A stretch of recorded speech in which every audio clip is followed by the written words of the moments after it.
Now? Finally? Now? These fiscal conservatives are finally ready to renounce this new right? Because, oh, well, we never intended for the religious bullshit to slam into the secular fan. What? It's too late. The Republicans who don't think rock and roll is the devil's music, but who let the ones who do take over the party by banning dancing? No. Unacceptable. Socially liberal, but voting politically conservative? No. Wrong vote. Because a little fundamentalism in the Ronald Reagan 80s, just a little fundamentalism to help us win an election, a wink and a promise. No. A little fundamentalism in the 80s grows up, just like we warned them it would. The Supreme Court just upheld a limit on abortion. First one since Roe v. Wade, 5-4. We're here. Started with a little fundamentalism in the 80s, and it grows up. Just like that snake from Genesis in the Garden of Eden. Because if we read the whole book, we'll discover that that little snake from Genesis grows into a 7-headed dragon by the time Revelation rolls around. It's in their book. Yeah. Yeah, it's a metaphor.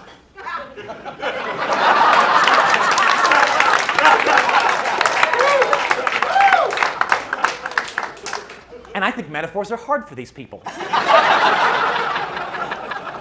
After all, the book of Genesis is a metaphor.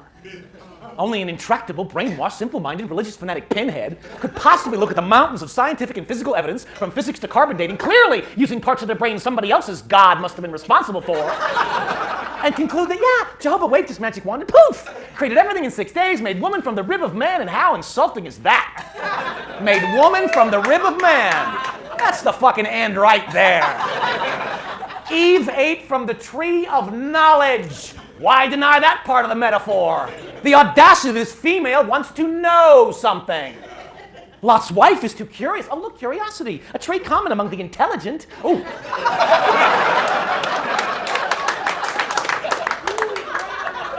Well, an intelligent female, we better nip that in the bud.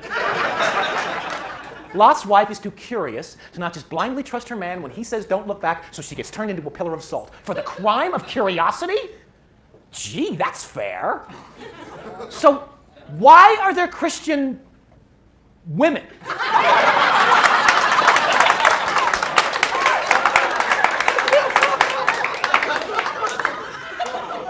It's like Log Cabin or Black Republicans. Knock it off!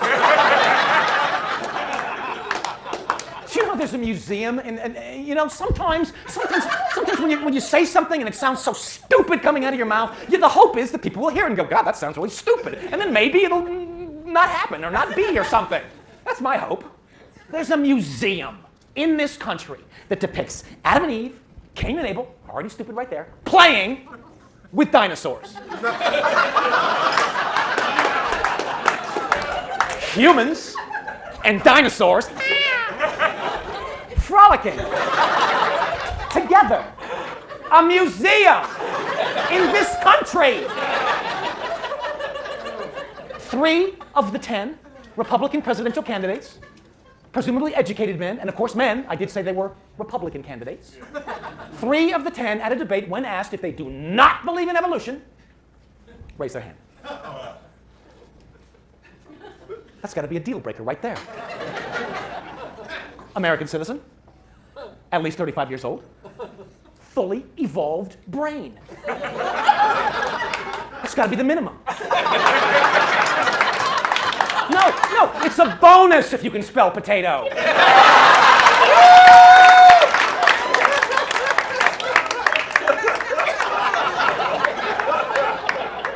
Then there's a group of these boneheads who are actually arguing that God dispersed ready-made dinosaur fossils all over the earth as a way to test our faith. Where does it say that? Another group, I guess a splinter group off that first group, we didn't want to seem, crazy, argue that no, dinosaurs are simply a scientific hoax. What?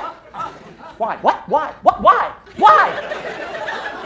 So maybe so Steven Spielberg can make another killing on his series of Jurassic Park films. Probably to fund some secret Jewish Hollywood cabal to further tear at the fabric of Christian society, filled with innocent teenagers slowly being driven insane with abstinence counseling and sales at the gun show. Jesus Christ, I look at these magazine ads with cool surfer dudes going like, when I surf, I have to make quick decisions, so I never smoke pot.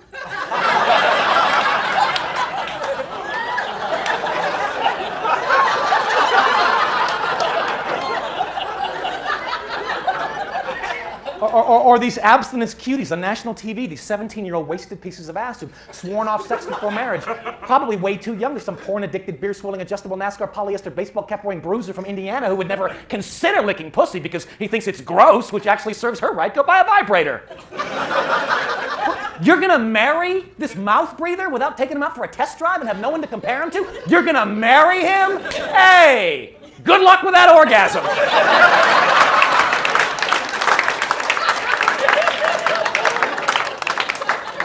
And for now, she's lobbying other people to live the way she does.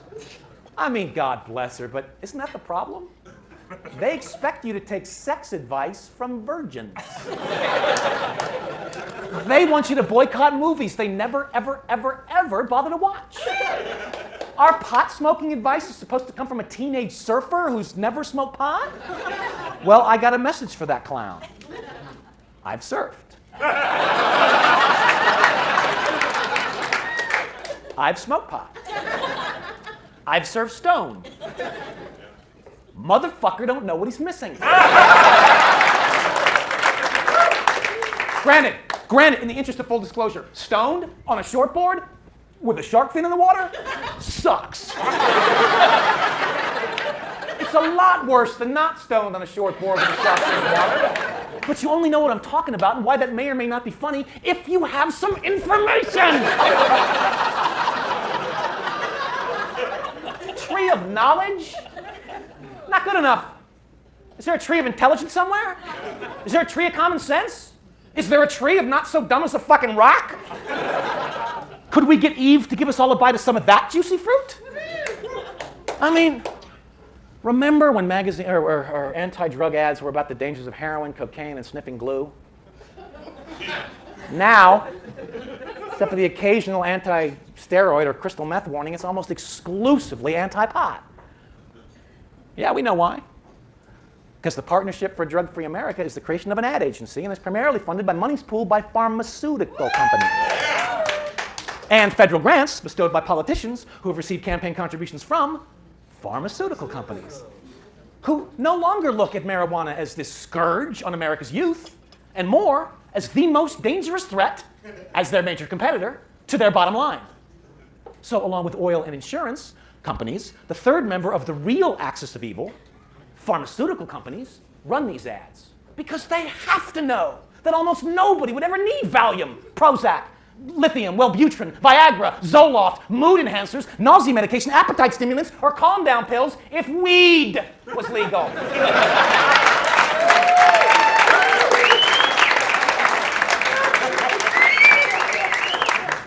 Botox? Sure, still need Botox. Unless, of course, people were chilled out enough that, what's the fucking wrinkle?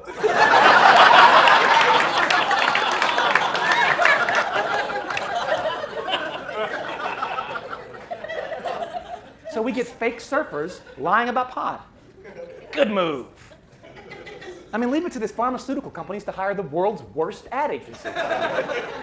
I mean, a surfer telling us not to smoke pot? A surfer? What, there were no snowboarders available? These people are the point of the spear of marijuana users. Surfers, it's like drafting Paris Hilton to advocate abstinence. Or Dick Cheney to lecture on hunting safety. It's like asking rats to badmouth cheese. It's like showing up at your anger management course and discovering your teacher is OJ. Tree of knowledge? Oh, God bless her. Eve may have picked the apple, but clearly it wasn't ripe. You know that 50% of the people in this country literally believe in Armageddon.